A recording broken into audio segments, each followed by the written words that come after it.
Assalamualaikum warahmatullahi wabarakatuh. Halo semuanya, ini nama saya Levi Abradi dengan BEM 24 di sini saya akan di video kali ini saya akan ngedemoin hasil akhir dari proyek pengerjaan ruang laboratorium satu semester ini, yaitu namanya Smart City Issue Tracker untuk kelas 15. Status proyek saat ini alhamdulillah deliverable utamanya berupa laporan sudah saya kerjakan. Nah, di video ini saya akan disuruh membuat video demo dari aplikasi yang udah benar-benar deploy ke server production. Baik, nggak usah lama-lama, kita masuk ke poin pertama, penjelasan arsitektur sistemnya. Nah, di video ini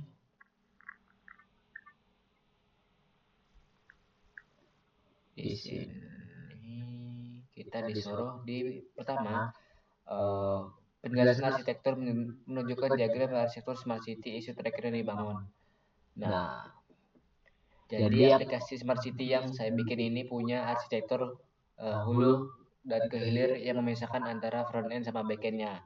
Konsepnya itu di deploy terpisah. Di bagian paling hulu front end client, saya bikin menggunakan arsitektur sebentar ya, saya buka ini. Nah, di sini kode-kodenya ya, yang seperti yang terlihat. Ini saya pilih dulu.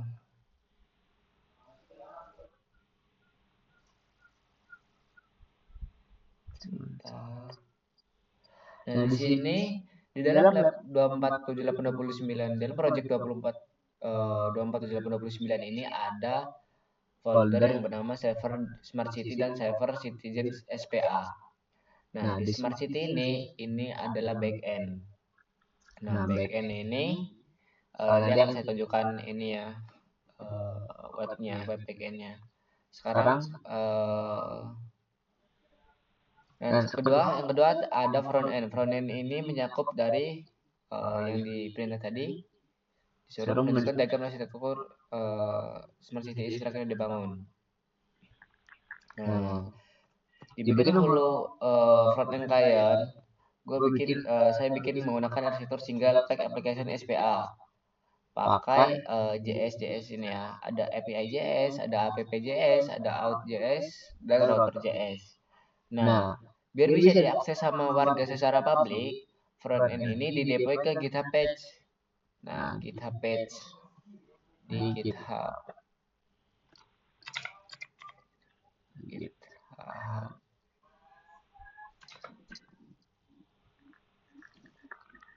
Nah, bentar ya.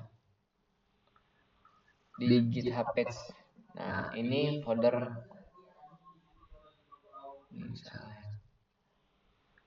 Nah, di GitHub page ini keunggulannya aplikasi ini ringan banget dan komunikasi data ke server murni lewat asynchronous HTTP request atau fetch API.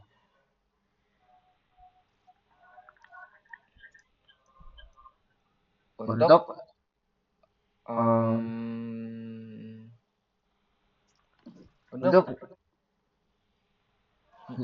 NGINX reverse proxy ini, begitu kalian ngirim request itu nggak langsung nabrak aplikasi di Django saya di server production bernama IET SRV.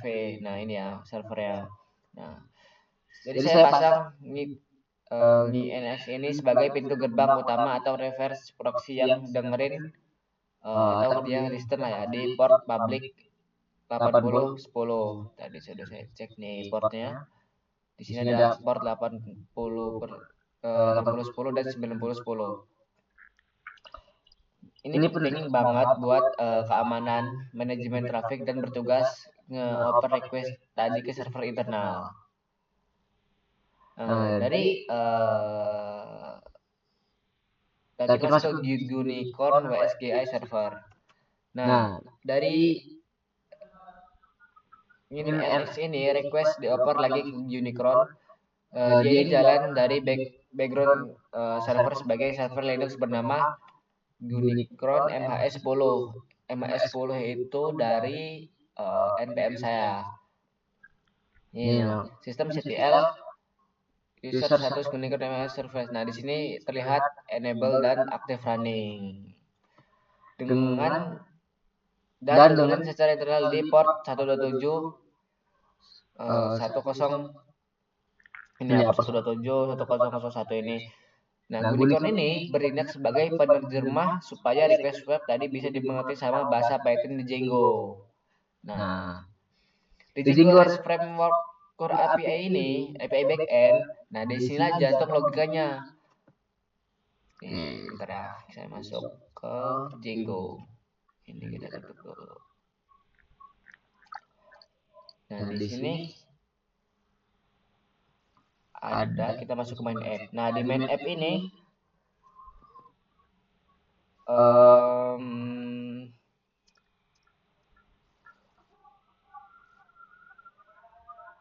tadi saya bilang di sini adalah jantung logikanya, core backend Django. Nah, saya dengerin di port local server yang di dalamnya mengelola beberapa aplikasi penting kayak main app, terus user management 247829 ini, terus dashboard.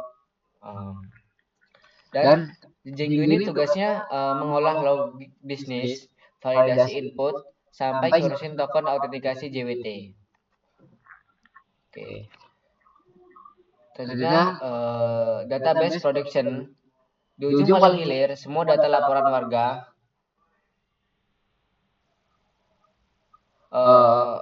Di ujung paling hilir semua database laporan warga ini log status dan akun di level production disimpan dengan aman dalam database local server yang terisolasi. Itu. Ini web yang sudah ada. Nah, ini perbedaannya dari backend dan front end. Nah, backend ini kayak gini ya, IP ya 103.151.6387. Nah, ini IP ini dapat dari server yang diberikan oleh kampus. Nah, kalau ini adalah URL yang sudah kita deploy. Itu. Yang di GitHub tadi ya, yang di workflow action tadi.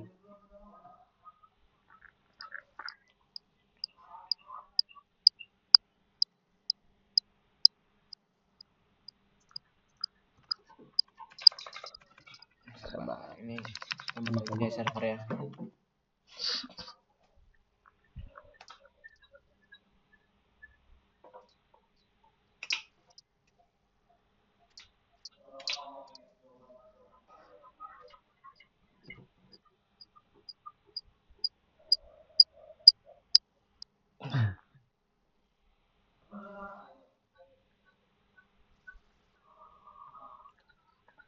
Nah, ini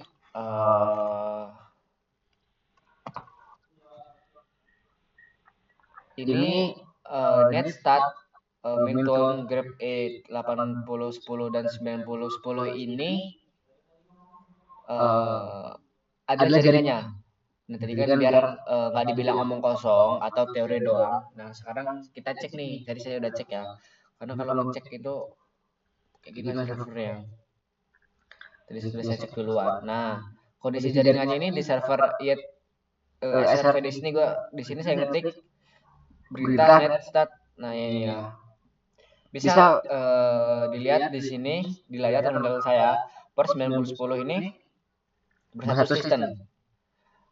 Di localhost artinya Unicorn backend kita lagi siaga di background. Dan per 8010 dengan IP 00 juga bersatu listen. Artinya Inproxy siap menerima request dari internet public.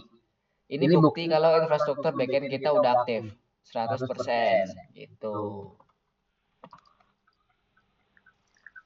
Sekarang mungkin kita lihat penjelasan dari poin pertama, kita masuk ke poin kedua. Sekarang kita masuk ke demo fungsionalitas aplikasi langsung menggunakan hasil deployment.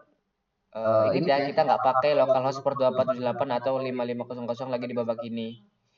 Ini murni live dari internet nanti. Ini kita cek.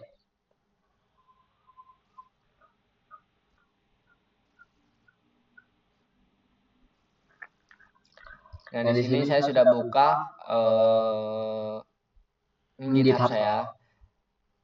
Portal sendiri yang ada di GitHub page page saya. Di sini sistem login kita udah aman pakai token JWT ya. Ini loginnya. Ini saya login. Nah,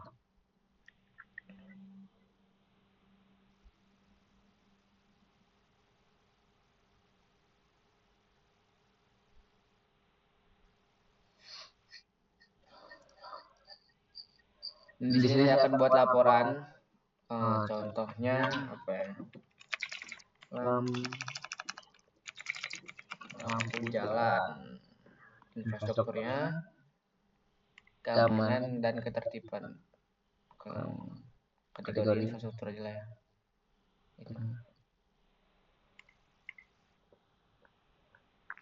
Lokasinya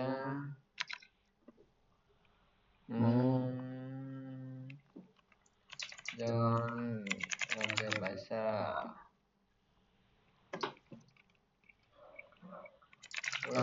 Deskripsinya lampu jalan mati di sepanjang jalan yang ada di Kecamatan Raja Basa.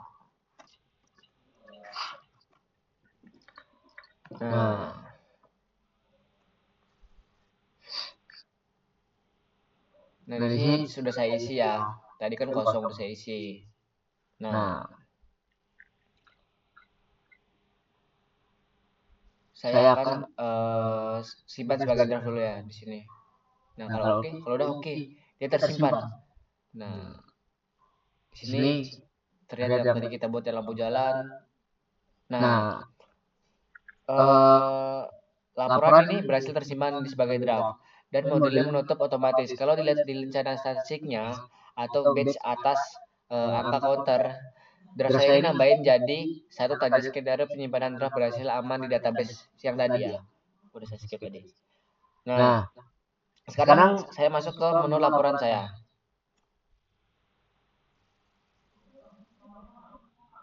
Dan di sini statusnya masih draft ya. Di sini draft keluhannya 1 nih.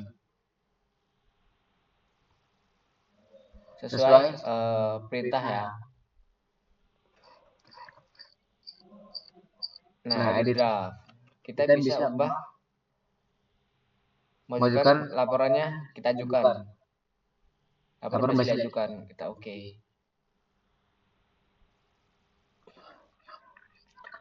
Nah, di sini seperti yang dilihat, total diajukannya menambah ya, dan draft keluhannya masih 1. Seperti yang kita coba tadi. Seterusnya sekarang udah berubah dari draft menjadi telah diajukan atau reported. Nah, kita bisa ceknya di ini detailnya. Nih, kita bisa cek di sini nih. Lampu jalan infrastruktur jalan Rasa Basa reported. Sudah berubah dari draft ke reported. Tadi kan draft ya, karena kita feed menu kota. Kita cek feed kota. Nah, di feed kota ini umpan publik tempat seluruh warga bisa melihat aduan. Nah, jadi warga-warga ini bisa melihat laporan-laporannya gitu ya. Tempat-tempat aduan yang kita sudah ajukan tadi, warga-warga bisa melihat gitu. Dan di sini bisa kalian perhatikan di kartu laporan paling atas di lampu jalan ini. Lihat di bagaimana pelapor sistem secara otomatis menyamarkan nama aslinya. Nih, warga anonim. Ini membuktikan fitur enkapsulasi privasi data pada sistem backend kita ini berjalan dengan sangat ketat demi melindungi identitas pelapor di ranah publik. Gitu.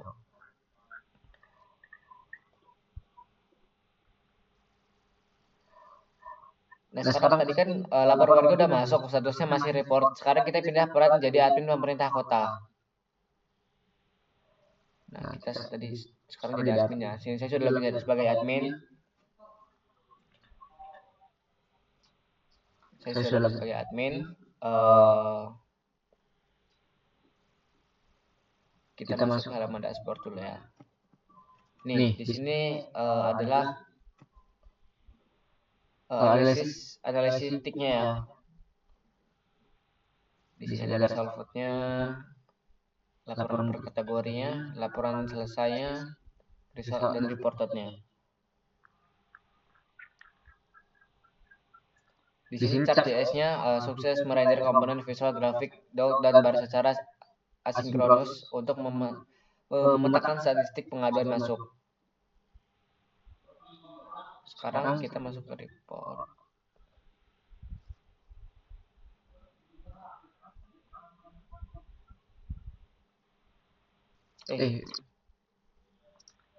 Saya akan ubah, kan tadi saya sebagai admin ya, dari reported menjadi resolve.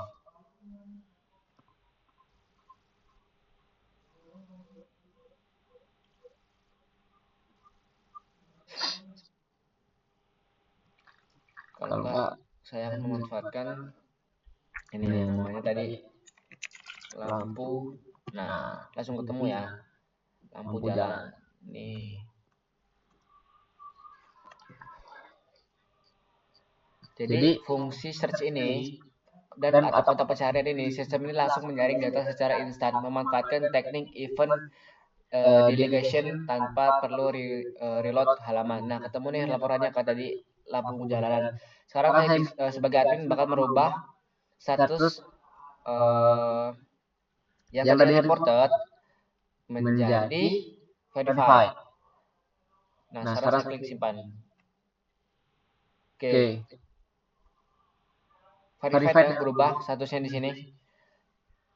Status berhasil termutasi di database. Production ini membuktikan kalau alur kerja workflow state integrasi dari portal Citizen di GitHub page ke portal admin di server kita udah sinkron huluk hilir tanpa ada kendala. Coba kita cek di portal tadi ya. Terverifikasi, terverified tadi kan. Coba kita refresh.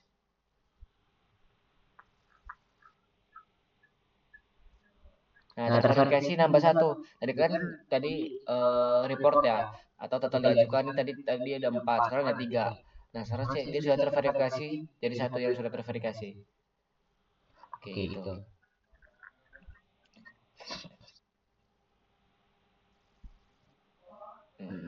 Kita masuk ke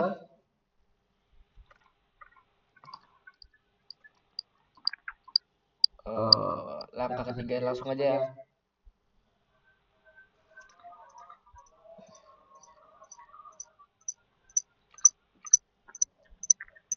Kita masuk ke poin ketiga, bedah kode dan dokumentasi API. Di sini saya akan nunjukin blok kode yang menurut saya paling menantang sepanjang pembuatan aplikasi.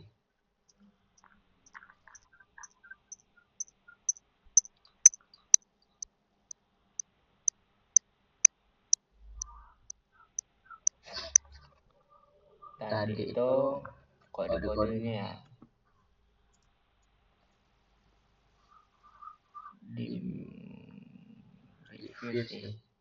Diffuse sih menurut saya. Karena diffuse ini backend kita ini, backend saya ini tadi khususnya saat menangani enkapsulasi data privasi feed kota skenario priv 01, saya harus nge-override metode get query set atau logika serialisasi di Django REST Framework System. Nah, sistem ini harus ngecek kalau parameter query-nya bernilai tab feed, maka objek query yang ditarik ke public wajib dimodifikasi di mana file string pelapor atau citizen name secara paksa diubah menjadi string literal. Nah, warga anonim ini sebelum dirender ke format JSON, sebaliknya kalau query-nya adalah tab my report, query tab my report ya, sistem ini harus mencocokkan ID user yang sedang terautentikasi. dan barulah mengembalikan nama asli pemiliknya.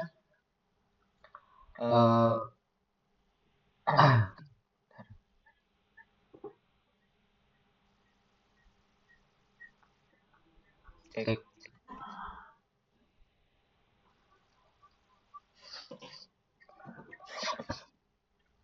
Sebentar tadi ya.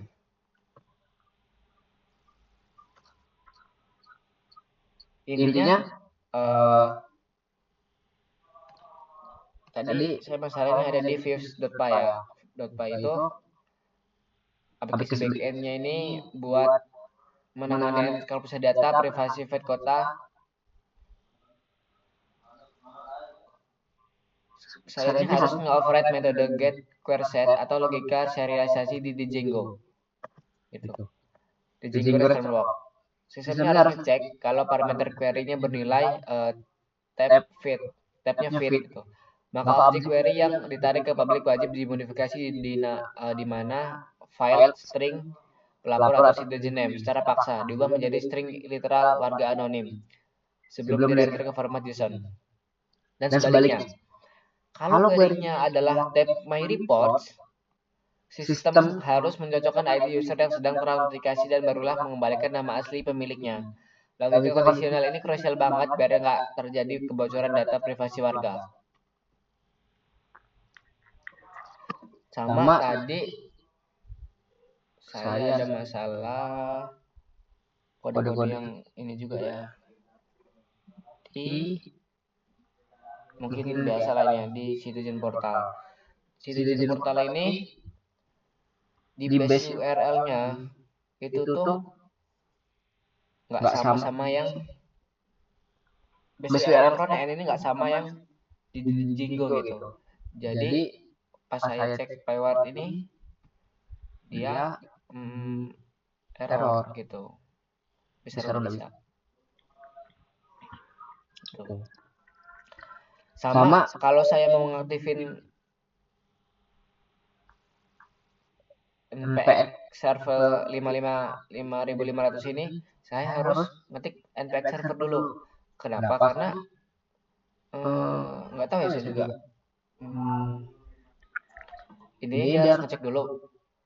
Karena kalau kita langsung jalanin ini npx server 5500 ini, halaman ini portal saya, portal warga ini, portal warga. Nah ya, yang ini tuh kosong gitu. Nggak ada apa-apa. Tapi kalau sudah saya jalanin open with live server, terus kita matiin lagi, lanjut npx server ini, dia baru bisa. Nggak tahu saya juga. Selain kode program dokumentasi API, saya juga udah siap dan fungsional. Di sini kita masuk ke API saya dan API dev Swagger. Nah, ini adalah tampilan Swagger UI aplikasi Smart City kita yang dihosting langsung dari server production. Server production itu ya ini. 103.151.63.87.810. Di sini terdokumentasi rapi semua endpoint yang tersedia, kayak endpoint API token, bot autentikasi JWT, sampai endpoint manipulasi API report dan ID API report. Ada get, post, get API report, ID, put, patch, dan delete. Post juga token. Sekarang saya bakal mendemonstrasikan cara menjalankan salah satu endpoint langsung dari Swagger. Saya pilih endpoint get API report.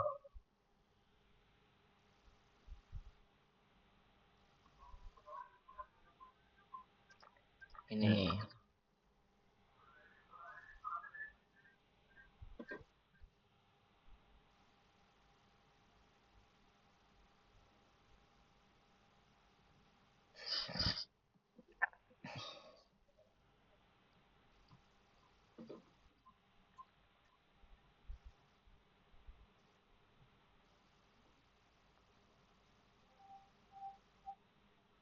Nah, kalau saya udah execute tadi di tryout execute.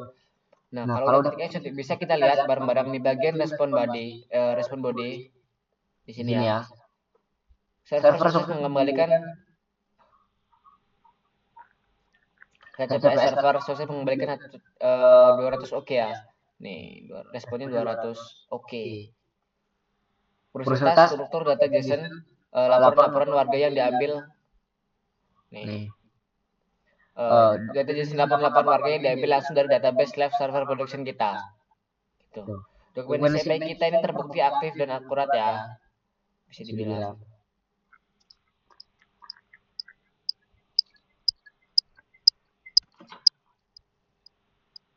Nah, sekarang kita masuk ke running automate testing, yaitu running automate testing ini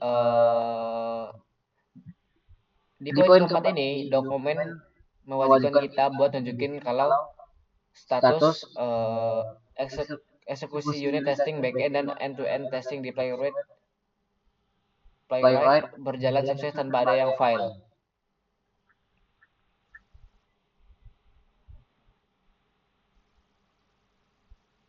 Ada satu catatan teknis yang mau saya jelasin di server production YSHF.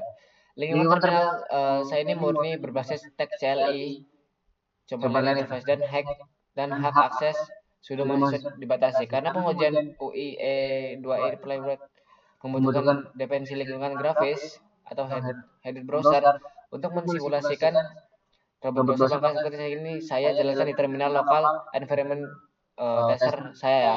Namun terhadap pengujiannya divalidasi langsung menembak ke basis kode aplikasi dan endpoint server production.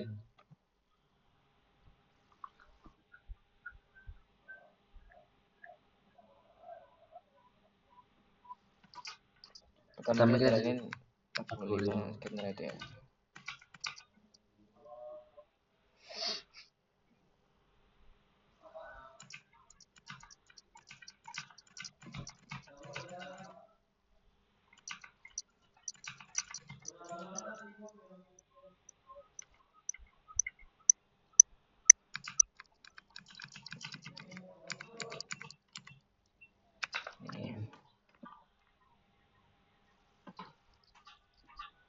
Coba ini masih.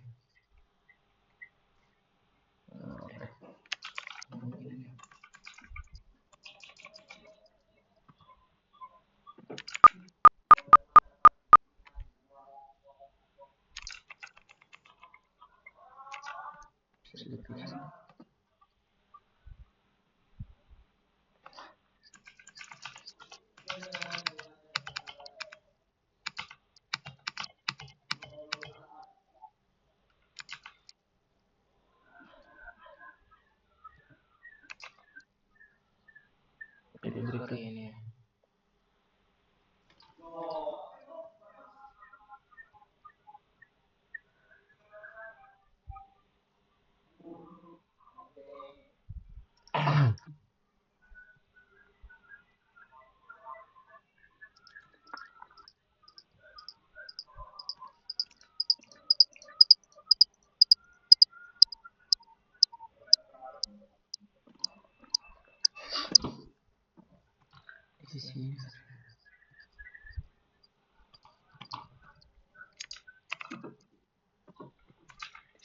Smart City.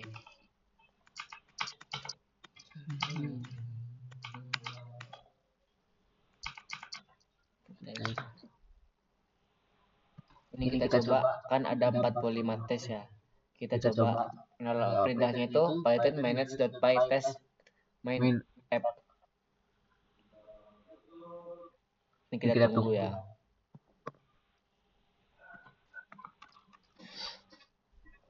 Sedikit lemah.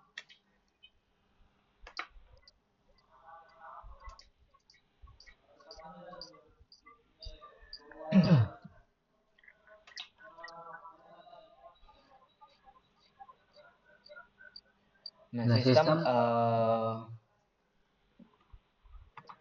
proses regression testing ini masih berjalan ya, mengikuti pola 3A, yaitu arrange, ACT, dan assert.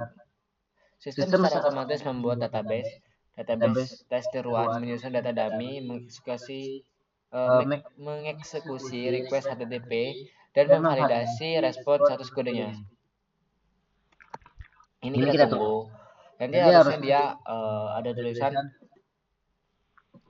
menampilkan status oke, status run 45 tes ini berhasil gitu. Kenapa 45 tes? Ya itu karena di kode disuruhnya itu ya. Di sini disuruh 45 tes gitu.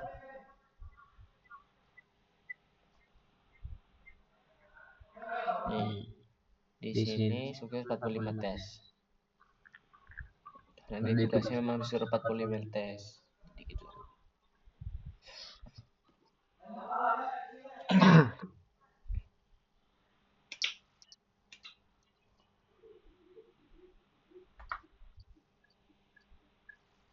Ini kita tunggu sampai 45 tes selesai.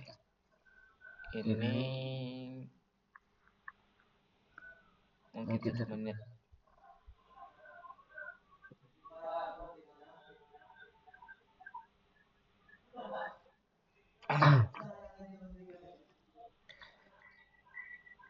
Nah, setelah ini kalau sudah kita pattern manage.pytest main app ini kan di Django. Kalau udah kita nanti coba ini apa? Ngecek ini ya. Npx priority test headed. Ini kita coba. Ini selesai. Tunggu sampai 45 tes.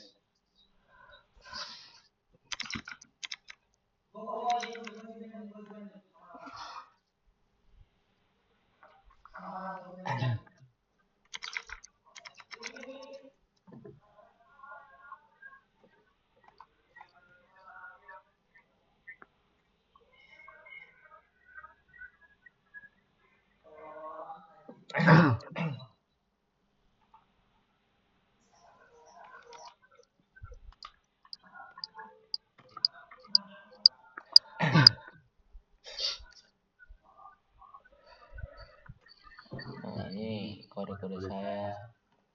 Nah, di sini sudah berhasil kan? Bisa dilihat hasilnya di layar terminal saya ini menampilkan status run 45 tes oke. Nggak ada satupun skenario yang valid ataupun error. Integritas kode program ini program backend ini kita terjamin aman gitu. Berikutnya saya akan run di Playwright ya. Sekedar pengunjung secara ini mendorong untuk portal Citizen menggunakan kerangka kerja Playwright. Nah, ini sebelum kita jalankan ini Playwright itu kita harus aktifkan di Django-nya dan ini npx server 55 ini ya. Nih kita cek.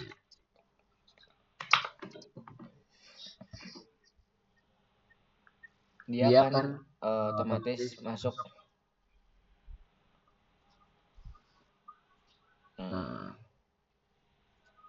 Ini XML.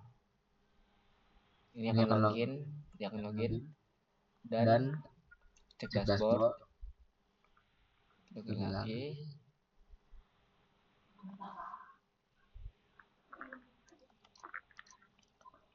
Jadi pengujian ini mensimulasikan interaksi nyata pengguna di browser. Perambahan robot ini otomatis menguji pengalian root token kadaluarsa skenario out 04 sampai out 06. Nah, mengecek rendering chart.js ini filter live secara admin fitur pagination maksimal 10 kartu di feed kota.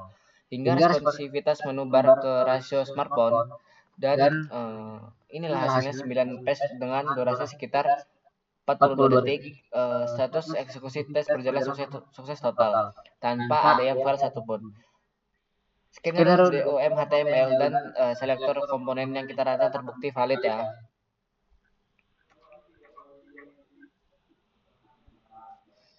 Nah, kita masuk ke langkah kelima. Sebutkan satu kendala paling sulit, bug atau error yang dihadapi selama satu semester. Selama satu semester ya.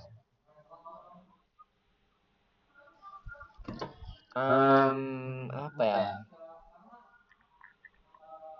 Kalau ditanya satu kendala berupa bug atau error paling sulit yang saya hadapi selama project ini, jawabannya ini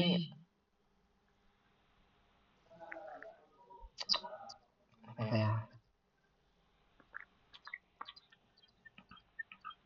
Awalnya itu pas ini sih, pas di Django itu masih aman-aman aja, karena intinya pada Django itu nggak ada masalah apapun. Tapi pas masuk ke ini SPA ini, pas kita awal buat SPA dan sampai ke front end ini ya, front end ini ya, mungkin banyak bug juga sih. Dan sama sinkronisasi state autentikasi JWT, khususnya fitur silent refresh pada arsitektur single page application SPA berbasis Vanilla JS Canary Out 05. Sama yang di ini juga ada sih.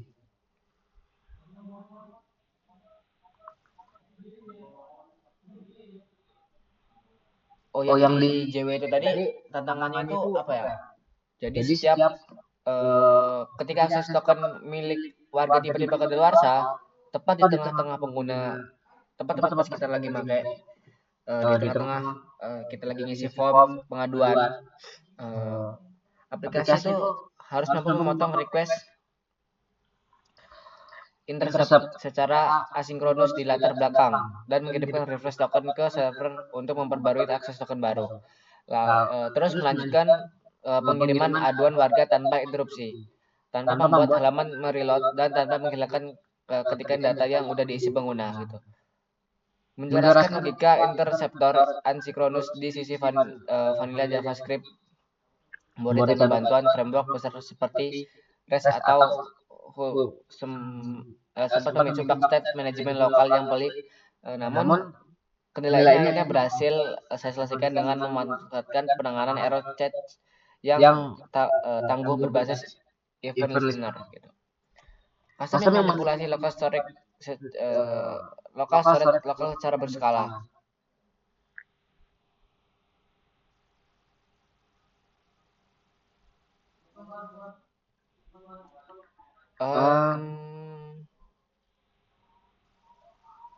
Lagi ya.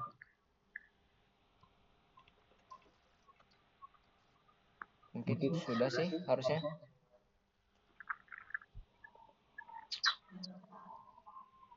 Tadi udah ini udah.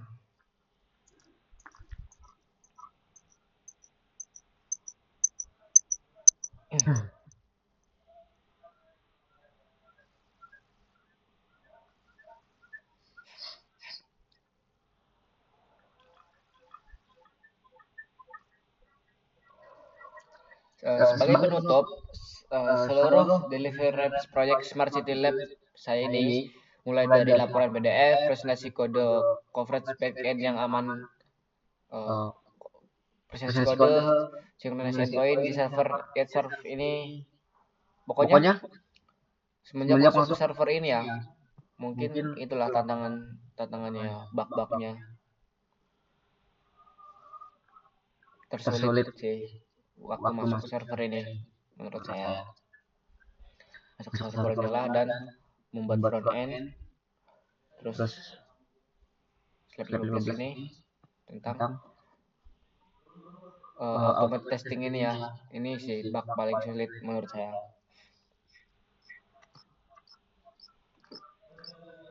Mungkin itu saja yang dapat saya sampaikan. Terima kasih. Kurang lebih saya maaf. Wassalamualaikum warahmatullahi wabarakatuh.